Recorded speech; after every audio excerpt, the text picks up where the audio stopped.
Alors, sur le plateau, donc, avec les 8A Pamobar. Si je dis ça, on croira que je suis Pamobar aussi. Bien sûr. 8A Pamobar. Donc, je suis Pamobar. Nous sommes tous Pamobar ici. Nous sommes tous Pamobar. Lina, bonjour. Comment vous allez? Bonjour Lys, je vais très bien. Et chez vous? Ça va, ça va. Le nouveau produit de Pamobar, donc depuis une semaine déjà? Oui, depuis une semaine, le lancement s'est fait le 6 mars passé. Oui. Donc, nous sommes avec Ricky Mo, Mike Flames et Kang the Dream. Bon, on va faire un petit recap. Qu'est-ce que Kang the Dream a fait? Kang même Kang the Dream. Non, juste mettre Kangin the Dream. Kangin the Dream. Ça fait bien. Oui, super. Alors, on fait un petit récap, vos débuts, hein, comment est-ce que Pamobar a commencé? Oui, en fait, la création de ce groupe n'a pas été décidée. C'était arrivé comme ça. Aujourd'hui, vous ne voulez pas qu'on voit vos yeux, c'est ça? Pourquoi pas? On a toujours vu dans les clips. Donc, même dans le film, hein, sur le chemin, on a eu un bref aperçu de votre visage. Oui, j'ai juste figuré dans ce film, un peu. Bon, on rigole. Sinon, vous nous racontiez comment ça a été mis en place. Oui, en fait, tout est parti de Ricky Mo. Ricky Mo qui a fait la connaissance de Mike Flames à l'époque. Ricky Mo qui est sur le canapé, voilà, à côté de Mike Flames qui est sur le canapé. Qui a fait la rencontre de Mike Flames. Oui, allez-y. Et Ricky, comme entre-temps, il y avait son cousin qui avait décidé de créer une maison de production pour, comme il était un mordu de la musique, il a décidé de créer une maison de production et c'est là l'idée est partie de choisir des artistes au pays et Ricky a fait appel à Mike Flames et de là Mike comme il recherchait un beatmaker pour réaliser l'album. Un beatmaker c'est quoi? Un arrangeur. Ok, voilà. C'est mieux, il faut parler le langage. Pour réaliser l'album, ils m'ont fait appel et comme je suis artiste aussi, donc on a décidé de faire un groupe pour promouvoir la maison de production. Et voilà, de là est partie l'idée de faire un album de nous trois. C'est-à-dire c'est un album compile. Il y a plusieurs sons dessus. Des fois vous retrouvez Ricky Mo en featuring avec Mike Flame. Des fois nous trois, des fois moi avec Ricky Mo et ainsi de suite quoi. Justement, Ricky Mo et Mike Flame sont sortis Ongbanyao, c'était en 2011. Oui. Ensuite, la femme. Oui. Bien avec tous ces sons, j'avais aussi un feat avec, j'avais fait un feat avec Mike Vamijo, toujours sur l'album. Oui. Et voilà. Et alors, moi je veux savoir, c'est pas pour moi, hein, c'est peut-être pour quelqu'un d'autre qui découvre machin. Je sais pas, ils sont pas nombreux à découvrir, mais Pamobar, ça a une signification, ça veut dire quelque chose? Oui, en fait c'est le nom du boss. Ah, il s'appelle Pamobar. Oui, lui-même il s'appelle Patrick Omobayo. Patrick Omobayo Adeshola. Donc il n'a pas voulu donner un autre nom à sa structure, il a juste fait le truc là avec son nom. Ok, donc Patrick Omobayo Omoshola ça fait Adeshola. Adeshola, Patrick Omobayo Adeshola ça fait Pamobar, super. Ouais, voilà. Ok. Donc voilà, le nom c'est... Il n'y a rien de mystique à cela. Donc 4 singles à votre actif, hein, qu'on connaît, que la population connaît. Votre dernier c'était Nyaoleka, oui. Le titre que vous avez donc passé pour le lancement de votre album. Alors si la régie le permet, nous allons suivre ce clip-là, Nyaoleka.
With the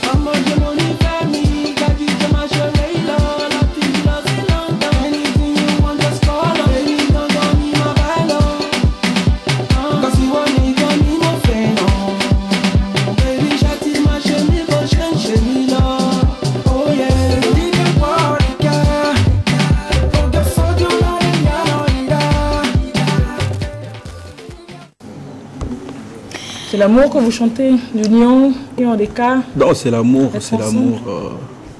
C'est pour dire à la fille que dis bien au doux, quoi, tu vois. Voilà.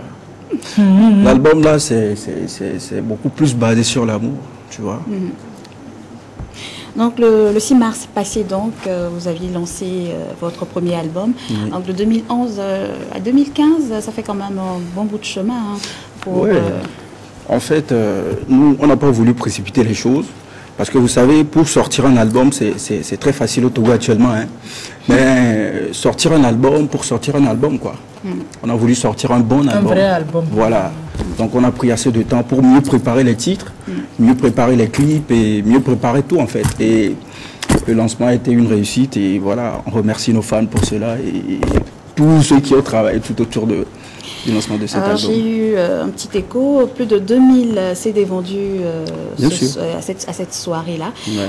20 titres que vous présentez sur cet album. Oui. Si Mike Flames, on veut bien entendre Flames. votre voix. Hein. Il y a une petite histoire, une petite anecdote. J'ai un ancien directeur qui l'appelait Mick Flamez. Oh bon Dieu. Bon, peut-être, lui il a dit flamé, on aurait pu dire flamé. C'est comme deuxième personne du pluriel. Mick Flamé. Mike Flames, je veux dire. Alors, 20 titres sur cet album. Qu'est-ce qui fait quand même la particularité de vos chansons?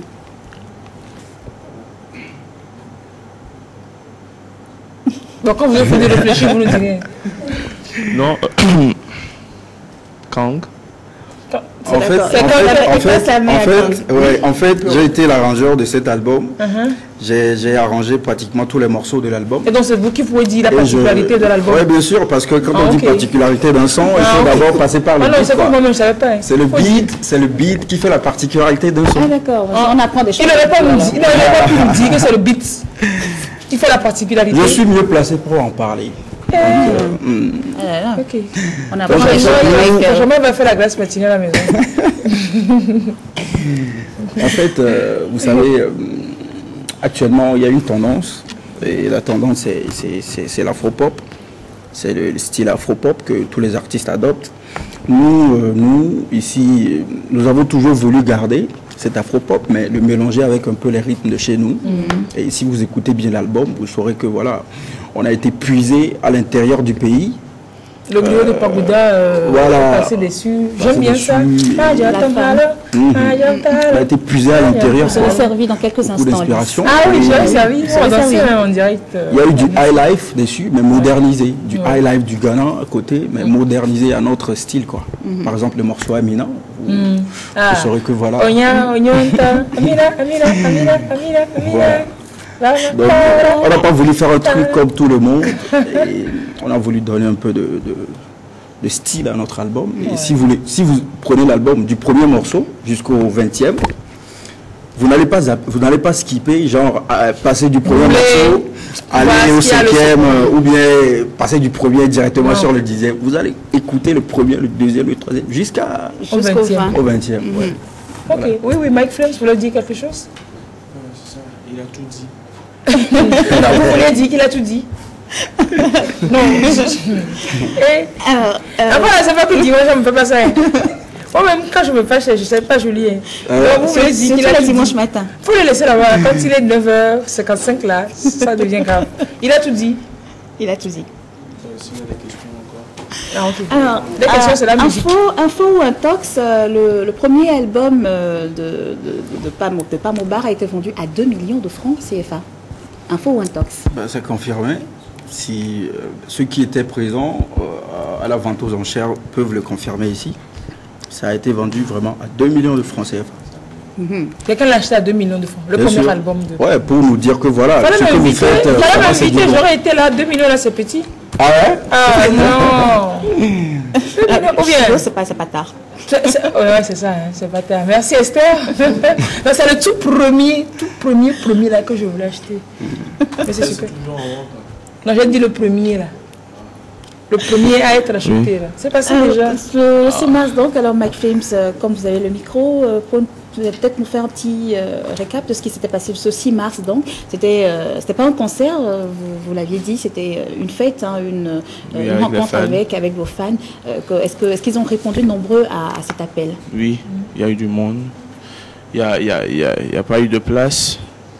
Il y a d'autres qui sont venus, ils ont acheté le CD, ils sont rentrés chez eux. Parce qu'il n'y avait pas de place. Où est-ce que vous avez fait ça? Au Grand Rex. Ouais. Il parle, Alice. Enfin, il parle. Il parle. Ouais, il parle. Le concert, le grand concert, c'est pour bientôt. C'est pour bientôt. Les vacances. Ouais. Pendant les vacances, ouais. il faut un grand concert. Oui. En fait, ce qui a été spécial pour ce lancement, c'est que, en même temps, le jour du lancement, on a voulu faire une fête, ce qui n'a jamais été fait au Togo. C'est parce qu'il y avait la fête derrière que vous n'avez pas invité certaines personnes. Non, je rigole.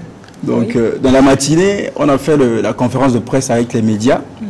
À midi, une petite réunion. Shooting photo. Ouais, voilà. Le shooting photo était venu après. Une petite réunion avec certains invités. Et c'est là où on avait acheté l'album à 2 millions de francs. Et à 14h, il y avait le shooting photo avec ceux qui étaient présents, les personnalités et tout. Et à 18h dans la soirée, en fait, on a eu un petit retard, mais quand même... Voilà. Il y avait le concert. Mais est-ce qu'il fallait rester là-bas depuis le matin au Grand Rex ou bien on va, on revient? Ouais, c'était un défi et on l'a relevé. On était resté là-bas du matin jusqu'au soir. Déjeuner compris. Dîner aussi. Ricky Mo, est-ce que vous confirmez? C'est pour ça que c'est juste que là, il est resté dans son petit coin, on l'a pas entendu lui non plus. Ricky Mo. Lise, je vous laisse parler anglais. Non, je peux parler en français aussi. Oui, il faut parler français, toi. Bon, c'était un défi, comme Kang l'a dit. Oui. Bon, on a lancé ce défi et puis voilà, on est resté là-bas jusqu'à, je peux dire, c'est minuit ou bien. Du matin jusqu'à minuit. Ouais. Wow. Voilà. Et les fans étaient restés avec vous, ils vous ont accompagné jusqu'à cette heure-ci?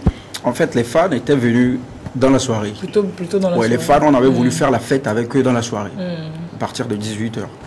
Donc la matinée, c'était réservé pour pour les journalistes et autres personnalités. À midi, c'était avec les invités, certaines personnes. Journalistes et personnalités toujours. Voilà, toujours. Et c'est dans la soirée, on a fait la fête avec les fans. Journalistes et personnalités toujours. Voilà, les journalistes et fans toujours. Voilà, super. Donc l'album est toujours en vente à 1000 francs. 1000 francs toujours. Où est-ce qu'on peut les trouver, ces albums-là? Actuellement, on a une rupture de stock. Oh, même parce que ça. Ouais, mais on a fait la commande. On a fait la commande.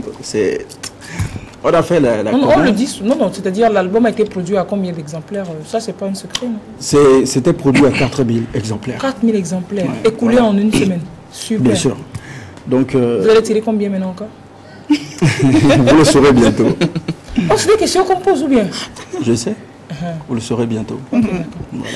Voilà, donc avant de vous laisser partir, un petit cadeau. Levez-vous, chantez pour nous, on va danser pour finir. C'est la fin de la balade de ce jour. La femme, donc un petit cadeau. La rediffusion d'une compilation des 2 jours d'émission vous est proposée mardi après le journal de la nuit. On vous retrouve en direct à 8h samedi prochain pour une nouvelle émission. Et sur notre page Facebook et sur le numéro de Lbala, vous réagirez si vous voulez participer, suggérer des choses. Voilà, faire des apports, c'est bien. On vous attend. Je tiens à placer un mot. Oui, je remercie les fans qui étaient présents le jour-là. Oui, et même ceux qui n'étaient pas présents, ceux qui n'étaient pas grave. Oui, voilà, ils étaient présents en esprit, quoi. Donc je les remercie beaucoup. Ceux qui ne savaient pas également étaient présents. Ceux qui n'étaient pas invités, même, c'est pas grave. Préparez-vous, le grand concert, c'est bientôt dans les vacances. Oui. Et c'est du jamais vu. Ce sera du jamais vu. Super. On compte sur vous. Alors, allez, on se sépare avec la femme.